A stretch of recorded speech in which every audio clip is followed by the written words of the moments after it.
안녕하세요. 저는 이제 막 돌진하는 아이를 키우고 있는 30대 초반의 주부입니다. 좀 전까지 아파서 울다가 간신히 약 먹고 잠든 우리 딸을 보고 있자니 또 한 번 속상한 마음도 들고 시댁 식구들이 너무나 원망스럽습니다. 남편의 청혼을 정식으로 받아들인 후 며칠이 지나지 않아 남편은 시부모님이 저를 너무 보고 싶어 하신다며 자기 집에 인사를 가자고 했습니다. 긴장되고 떨리는 마음으로 시어머니가 좋아하실 듯한 꽃과 작은 선물을 사들고 남편의 본가로 인사를 드리러 갔어요. 시어머니는 말수가 없고 조용하신 분이셨습니다. 반면에 시아버지는 목소리가 크시고 마치 집안의 왕처럼 행동하시는 느낌이었어요. 저는 남편이 그런 시아버지를 닮지 않아서 참 다행이다라는 생각이 들었습니다. 남편은 절대로 화를 내는 법이 없었고 상대의 기분을 잘 맞춰주는 자상한 성격이었으니까요. 시아버지는 저에게 결혼하면 아이는 언제 가질 거냐고 물으시더라고요. 생각지도 못한 시아버지의 질문에 제가 순간 당황해서 우물쭈물하느라 대답을 못하고 있으니 생각해본 적 없냐고 하시면서 당신은 저희가 빨리 아이를 가졌으면 좋겠다고 그러셨어요. 자기 주변 친구들은 다 지금 손자 손녀 보고 할머니 할아버지 소리 듣는다며 부러워 죽겠다고 하시더라고요. 저는 그런 시아버지의 행동이 솔직히 좋아 보였습니다. 비록 괄괄하신 성격 같기는 했지만 그래도 손자 손녀를 기다리신다는 건 그만큼 사랑이 많다는 거라고 생각했거든요. 사실 저는 편부모 가정에서 자랐거든요. 저희 부모님은 제가 중학교에 입학했을 무렵 이혼을 하셨고 저는 어머니 손에서 자랐습니다. 친정아버지는 이혼 후 얼마 뒤 다른 분과 재혼하셨다는 소식을 친정어머니를 통해서 들었고 그 이후로 따로 왕래를 하지 않고 살았습니다. 그렇게 표현에 서투실지언정 사랑이 많은 시아버지를 만나게 된 게 기쁘고 좋았습니다. 그런데 지금 그런 시아버지 때문에 이혼을 생각하게 되었네요. 제가 임신 6개월 정도 됐을 무렵 시아버지의 생신을 축하하기 위해 시댁에 가게 되었습니다. 사실 제가 남들보다 양수가 많은 편이라 임신 기간 동안 외출을 자제하고 있었거든요. 그런데 시어머니가 아무리 몸이 안 좋고 무거워도 시집 오고 처음 맞는 시아버지 생신이니까 시댁에 오라고 하시더라고요. 그러면서 올 때 미역국하고 갈비 정도는 해올 수 있지? 그러셨어요. 사실 얼마 전에 친정어머니도 생신이셨는데 친정어머니는 몸도 힘든데 무슨 생일이냐면서 나중에 애 낳고 같이 맛있는 거나 먹으러 가자고 하셨거든요. 제가 결국 친정어머니께 상황을 알리니 걱정 말라면서 엄마가 다 해줄게 그러시더라고요. 그러고는 정말 친정어머니가 미역국에 갈비까지 다 해주고 가셨습니다. 다행히 시부모님은 제가 준비해 간 음식이 너무 맛있다면서 절 칭찬하시고 좋아하셨어요. 그런데 문제는 생각지 못한 곳에서 터졌습니다. 시아버지가 임신한 며느리인 제가 있는데도 거실에서 줄담배를 태우시더라고요. 보다 못한 시어머니가 담배 좀 끄라고 한마디 하시니까 어디 며느리 앞에서 남편한테 이래라 저래라 하고 있느냐며 제정신이 아니냐고 며느리가 보고 배우면 어떡하냐고 막말을 하시더라고요. 시어머니가 솔선과 수범을 해서 지아비를 하늘같이 모시는 모습을 보여줘야 며느리인 저도 우리 아들을 우러러보지 않겠냐고 목이 터져라 외치셨어요. 남편도 창피한지 딴청만 부리고 있었고요. 앞서 말씀드렸듯이 시아버지는 고집도 세시고 목소리도 크시고 쉬운 성격은 아니십니다. 게다가 흡연과 음주라는 안 좋은 생활 습관도 가지고 계셨어요. 남편 말에 의하면 술이 정말 심할 때는 일주일에 한 번은 경찰서에 가서 모시고 와야 할 정도였다고 하더라고요. 담배도 하루에 2갑은 피실 만큼 굴초십니다. 물론 이 모든 건 시아버지의 성향이고 기호사항이니 며느리인 제가 하시라 마시라 할 일은 아니지요. 그래서 저도 시아버지께 한 번도 실은 티를 낸 적이 없습니다. 단지 건강에 안 좋을 것 같으니 항상 줄이시라고 말씀드리고 부탁드렸습니다. 그러는 와중에 제가 임신을 하게 되었고 그때부터는 시아버지의 그런 생활 습관들이 솔직히 정말 신경 쓰이긴 하더라고요. 간접흡연이 그렇게 안 좋다고 하는데 시아버지는 담배 피고도 90살 넘게 사는 사람들이 얼마나 많은 줄 아냐면서 다 지 팔자대로 사는 거라고 하시더라고요. 자기 친구 중에 술, 담배는 거들떠도 안 보던 녀석이 있었는데 그 자식이 친구들 중에서도 제일 먼저 죽었다고 하면서요. 그런 말씀을 아무렇지 않게 하시니 어쩔 수 없이 제가 시아버지를 피하는 것 말고는 방법이 없었습니다. 아무튼 그때 정말 마음이 불편하고 불쾌했지만 그래도 시집온 지 1년도 안 된 상황이라 싫은 티도 차마 못 내고 결국 토하기 일보 직전이 돼서야 집에 왔습니다. 저는 남편에게 정말 비위도 상하고 스트레스도 많이 받았다고 출산 전까지는 웬만하면 시댁에는 안 가고 싶다고 조심스레 말했습니다. 다행히 남편도 절 이해하고 자기도 속이 안 좋았더라고 그냥 다음부터는 가지 말자고 하더군요. 그렇게 시간이 흘러 몇 달 뒤 저는 눈에 넣어도 아프지 않을 딸을 낳게 되었습니다. 그런데 의사 선생님 말씀으로는 호흡기가 좀 안 좋다고 하더라고요. 생각지도 못했던 일이라 순간 눈앞이 깜깜했어요. 모든 게 엄마인 제가 뭔가 잘못해서 딸이 아픈 것만 같아 죽을 만큼 가슴이 아프고 괴로웠습니다. 친정어머니나 남편은 모두 제 잘못이 아니라고 그리고 죽을 병도 아니고 불치병도 아닌데 뭘 그러냐 하며 괜찮다고 절 위로해 주었습니다. 하지만 시부모님의 반응은 달랐습니다. 시아버지는 저더러 깔끔 떨 때부터 알아봤다면서 혼자 깨끗한 척은 다 하더니 이게 뭐냐고 빈정거리셨어요. 시어머니도 시아버지만큼 신랄하게는 아니었지만 제가 부족하고 모자라서 이렇게 됐다는 식으로 저를 대하셨고요. 저나 남편 둘 다 유난스럽게 깔끔을 떠는 성격이 절대로 아닙니다. 남들처럼 하루 3번 양치하고 목욕하고 빨래하고 그냥 상식적인 청결을 유지하고 살아요.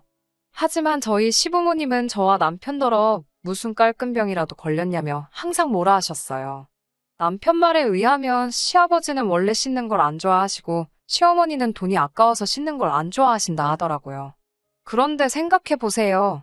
줄담배를 피는 분이 씻지도 않으니 얼마나 쩐내가 나겠어요. 시어머니는 물세 아깝다고 화장실 물도 안 내리고 몇 번씩 일을 보십니다. 보다 못한 남편이 저 올 때만이라도 두 분께 조심 좀 해달라고 했다가 며느리가 상전이냐며 욕만 진짜 엄청나게 먹었어요. 그렇다 보니 더 몸조리를 핑계로 시댁에 안 가게 되더라고요. 그러다 손녀가 태어났는데 아프다 하니 건수 잡았다는 듯이 저를 못 살게 구셨습니다. 물론 저만 구박하시는 거였다면 얼마든지 버틸 수 있었어요.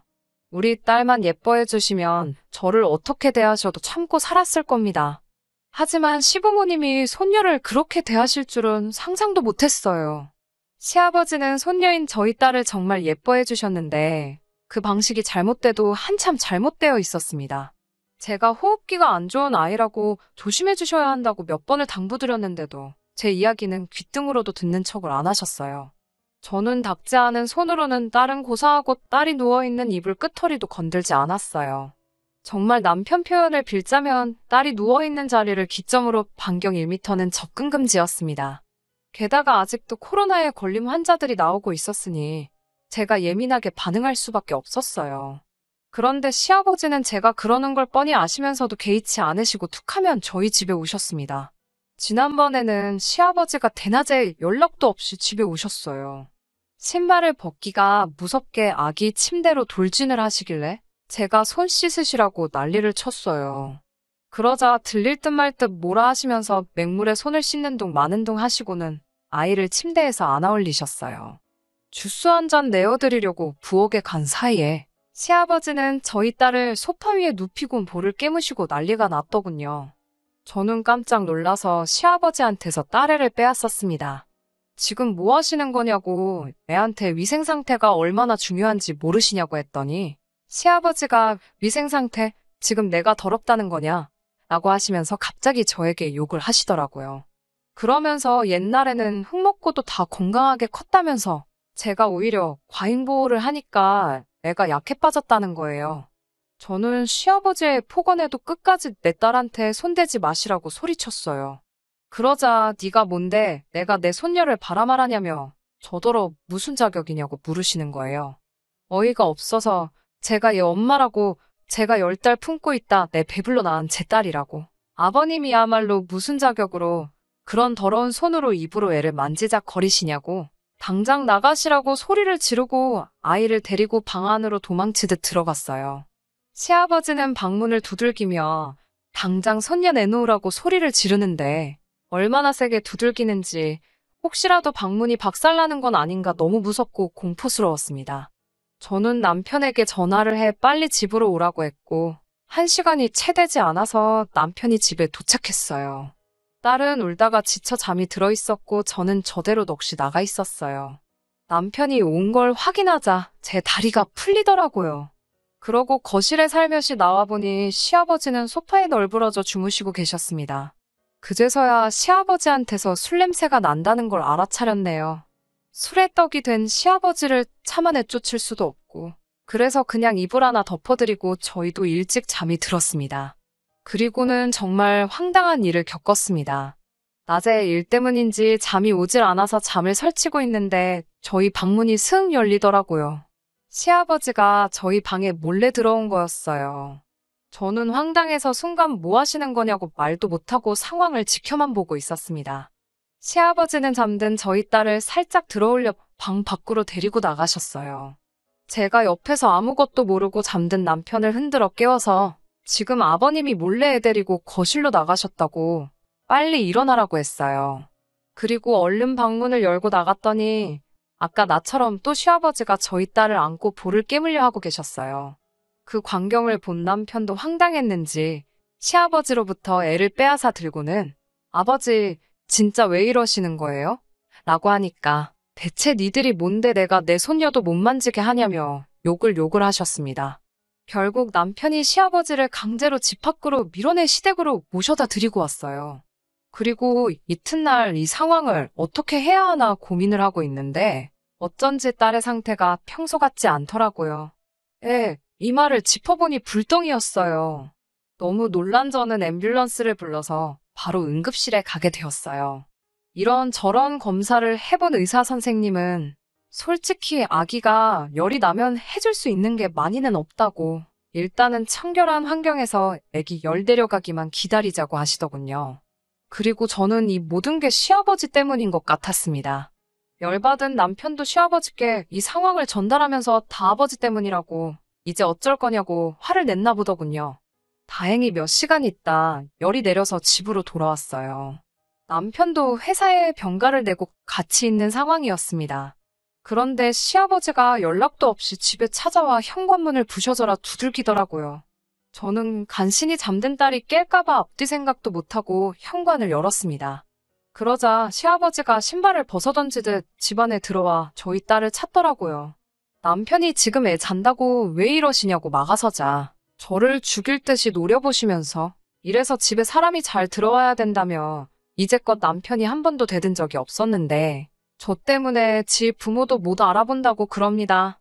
아무래도 니들 둘 다 이제 눈에 뵈는 게 없나 보다고 저 때문에 아주 상놈의 집안이 됐다고 욕을 하시더군요.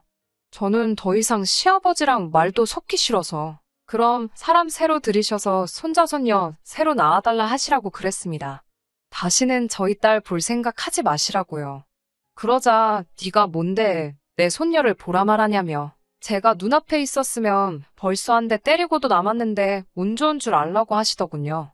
그러면서 아버지 없이 컸다더니 아주 못 배운 티가 난다면서 너는 내 손녀를 낳았으니까 며느리 자리 유지하게 해주는 거라고 그러시더군요. 그 말을 듣고 있으니 저는 이 사람을 시아버지로서도 어른으로서도 존중해드릴 필요가 없겠다 싶었습니다. 저는 시아버지께 저야말로 아버님이 저희 딸 할아버지니까 그동안 그래도 그만큼 존중해드린 거라고요. 그런데 자꾸 제가 무슨 자격이냐고 그러시는데 아버님이 예뻐 죽는 그 손녀, 제 뱃속에서 10달 품고 낳은 제 딸이라고. 제가 그의 엄마라고 소리를 질렀습니다. 남편은 중간에 껴서 시아버지와 저를 번갈아 쳐다보더니 시아버지께 아무래도 이번엔 아버지가 단단히 실수하신 것 같다고 일단 저희 집에서 나가달라고 그러더군요. 시아버지는 눈을 희번덕 거리시면서 그럼 내 손녀 내놓으라고 그러시면서 방으로 막 들어가려고 하시더군요. 저는 도무지 이 상황이 감당이 안 돼서 경찰을 불렀습니다. 남편은 그래도 차마 자기 아버지니 어떻게 하지도 못하고 방어만 하고 있는 상황이었고 어김없이 한 장 걸치신 시아버지는 어디서 그런 힘이 나오는지 남편을 아주 밀어붙이고 그러는 와중에 경찰이 도착했습니다. 저는 경찰에게 지금 시아버지가 저희 딸을 납치하려고 그런다고 말했어요. 경찰들은 처음엔 어이없다는 듯 저를 쳐다봤지만 제 간절한 눈빛을 읽었는지 일단 어르신, 나가서 저희랑 얘기하세요. 라며 시아버지를 모시고 집 밖으로 나갔습니다. 하지만 경찰서에서도 그냥 단순한 집안일이라고 처리하고 아버님은 아무런 조치 없이 집으로 돌아올 수 있었습니다. 조금 어이가 없더라고요. 집안일이라고 하기에는 저는 정말 아직도 사연 적고 있으면서도 진정이 안 되는데 집안일이라고 그냥 집에 보내셨다는 게요. 남편한테는 지금 당장 짐 싸서 애 데리고 친정 가겠다고 으름장을 놓았지만 원초적으로 해결될 일이 아니란 걸 알고 있으니 정말 스트레스를 받네요. 뭐 어떻게 좋은 방법이 없을란지. 아무것도 모르고 울다 지쳐 잠든 아이만 보면 제 속이 정말 타들어갑니다. 안녕하세요. 몇 달 전 시아버지 일로 사연 보냈던 쓰니입니다. 혹시나 기다리신 분들이 계실 것 같아 후기를 이렇게 남겨드려요. 매번 술만 안 드시면 참 좋은 분이라고 자기 아버지를 비호하던 남편도 그날 일만큼은 자기 아버지 편을 들지 못하더군요. 그만큼 시아버지의 행동은 상식을 벗어나고 도를 지나치는 행동이었고 남편도 오랫동안 시아버지의 술버릇으로 인한 폭언과 막무가내로 나오시는 행동에 그동안 마음이 많이 지쳐 있었다는 사실을 털어놓더라고요. 하지만 그렇다고 이 상황을 그냥 넘어갈 수는 없었습니다. 다음날 아버님께 전화를 드렸어요. 한 번만 더 그렇게 술에 잔뜩 취해서 통제불능인 상태로 오신다면 저희들은 아버님을 고소할 수밖에 없다고요. 아버님은 혀를 차면서 뭘 제대로 알고나 떠들라고 말하며 가족끼리는 고소가 불가능한 것도 모르냐고 저희를 무시하더군요. 할애비가 손녀 보러 가는 게 그렇게 못마땅해서 고소까지 하겠다는 게 세상 천하의 말이나 되냐고 오히려 저희들을 몹쓸 자식들 취급을 하셨습니다. 아버님 말씀대로 직계존속에 대한 고소는 불가능한 게 사실이지만 아버님이 간과하신 게 있었습니다. 이 경우가 가정폭력일 경우에는 말이 다르다는 걸요. 아버님의 주폭이나 언행도 가정폭력에 해당하는 사안이고 이 부분이 신체적인 피해가 아닐지라도 정신적인 피해를 이유로 가정폭력에 해당한다고 하더라고요. 아버님이 알고 계시는 것과는 다르게 고소가 가능하다는 이야기였습니다. 하지만 결국 아버님은 또 저희들의 경고를 무시하고 약주 한 잔 걸치시고 손녀 보겠다고 찾아오셨어요. 저번처럼 문 앞에서 실갱이조차 하기 싫었고 그날은 결국 문 앞에서부터 경찰을 불러 아버님을 집으로 돌려보냈습니다. 물론 곱게 돌아가진 않으셨죠. 정말 여태껏 아버님께 들어본 욕 중에서 가장 심한 욕을 들어야만 했습니다.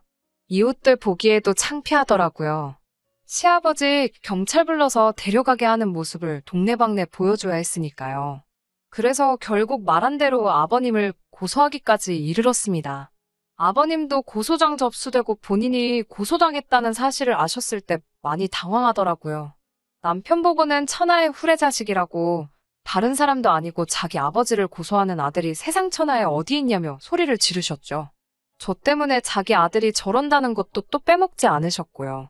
하지만 또 법정에 출두하셨을 때는 지레 겁먹은 듯한 표정이시더군요.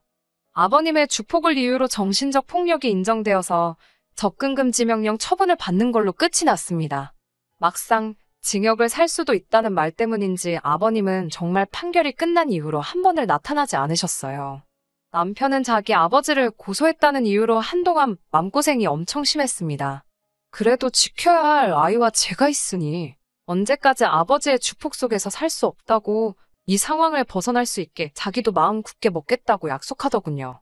정말 처음으로 보여준 듬직하고 믿음직스러운 모습이었습니다. 남편의 변화처럼 저희들 인생의 변화도 금세 찾아왔습니다. 판결로부터 몇 달 뒤인 최근 어머님께 걸려온 전화로부터 시작되었어요. 아버님이 저희한테 꼭 하고 싶은 이야기가 있어서 그러는데 잠깐이라도 시간 좀 내주면 안 되겠느냐고요. 어머님이 저희에게 직접 연락하신 이유는 접근금지 명령 때문에 아버님은 저희한테 유선상으로도 연락이 허용되지 않았거든요. 판결상 피해자인 저희였기 때문에 접근금지 처분을 받은 아버님을 만나는 것은 저희에게는 커다란 제약이 되지 않았습니다. 고소한 걸 이유로 저희를 두 번 다시 안 볼 것처럼 행동하더니 이제 와서 저희를 왜 보자고 하는지 의아하더라고요. 아버님은 저희를 보자마자 고개 숙여 지난 날들의 일을 사과부터 하셨습니다. 참 의외였습니다. 그 고집세고 자존심 강한 시아버지가 잘못을 인정하고 저희에게 사과한다는 게요. 접근금지 명령을 받고는 처음에 저희에게 화가 많이 났던 건 사실이라고 하셨습니다. 손녀딸은 보고 싶은데 갈 수가 없으니 그게 참 원망스러웠다고 하네요. 그런데 그 원망이 하루가 지나고 이틀이 지나고 하면서 저희가 오죽했으면 아버지를 고소하면서까지 근처에 오지도 못하게 했을까 하는 생각이 들었다고 합니다. 그리고 그때부터 노력해서 지금은 담배도 끊었고 술은 진작에 끊었다면서 자신에게 한 번만 더 기회를 달라고 부탁하시더라고요. 원한다면 당장 병원에 가서 몸에 남아있는 잔존 알코올이나 니코틴 검사까지 해서 자기 말이 거짓인지 사실인지 보여주겠다고 하셨습니다. 아버님에게서 진심이 느껴졌어요. 어머님도 아버님 말에 거짓이 없다고 정말 술, 담배 끊으신 지도 한참 되었다며 이제 그만 정상적인 가족으로 돌아갈 수 없겠냐고 간곡히 부탁하셨습니다. 제 결정이 가장 중요하긴 하지만 이 상황을 제가 결론 짓기에는 사실 며느리라는 제 위치상 어려운 부분이 있었어요. 남편은 이런 저의 고민을 눈치라도 챈 건지 나서서 상황을 정리해 주더라고요. 아버님 앞으로 걸려있는 접근금지 명령은 해제하지 않을 것이다. 하지만 아이가 보고 싶어 찾아오시는 부분에 대해서는 우리도 아버님을 문전박대하고 싶은 마음은 없다고. 진짜로 아버님이 술, 담배에 더 이상 손을 대지 않으시고 우리 부부, 특히 며느리인 저를 인격적으로 대우해 주실 때 그때가 되면 접근금지 명령을 풀도록 하겠다고요. 제 마음을 읽기라도 한 건지 제가 하고 싶은 대답을 그대로 읊어주니 제가 사람 하나는 제대로 봤다는 생각까지 들었어요. 그리고 아버님이 저희 앞에 사과한 날을 기점으로 한 달에 2-3번씩은 저희 집에 오셔서 손녀딸 보고 가십니다. 청결하게 하시고 멀끔하게 뭐까지 내시고 오세요. 그렇게 깔끔하게 오시는데도 저희 집에 도착하시면 아이 보러 가기 전에 화장실 먼저 들려서 손부터 박박 씻고 나오십니다. 이제 정상적인 가정으로 돌아온 것 같은 느낌이 들어요. 사실 아버님께 시달리며 이혼을 생각하지 않은 것도 아닌데 제가 편부모 가정에서 자라서 그런지 제 딸도 저처럼 아버지 없이 자라기를 원하지 않았어요. 아버님도 손녀딸 엄청 챙기시고 사실 술이 들어갔을 때를 제외하고는 참 좋으신 분이란 것도 알고 있습니다. 이제 더 이상 그동안 고통받았던 일로 또다시 스트레스 받을 일이 없을 거라 믿어요. 접근금지 명령은 끝날 때까지 유지시킬 생각이지만 저는 이번 일을 계기로 우리 가족이 한층 더 행복에 가까워졌다고 믿어 의심치 않습니다. 적어도 남편이 제 옆에서 든든히 제 편이 되어준다면 더 이상 걱정할 일은 없을 것 같아요. 결혼이 서로 다른 두 가정이 만나는 거고 그 안에 얼마나 서로 다른 사람들이 관련되어 있는지 여러분 다들 아시잖아요. 저희는 다른 가정보다 시간이 조금 더 필요한 것뿐이라 믿고 지금 당장은 딸만 생각하고 딸을 위해 살아보려고 합니다. 후기 기다려주시며 자기 일처럼 같이 분노해주셨던 분들께도 모두 감사드립니다. 끝까지 들어주셔서 감사합니다. 오늘의 사연은 여기까지입니다. 구독과 좋아요, 알람 설정 부탁드리고 더 좋은 사연으로 다시 찾아뵙겠습니다. 감사합니다.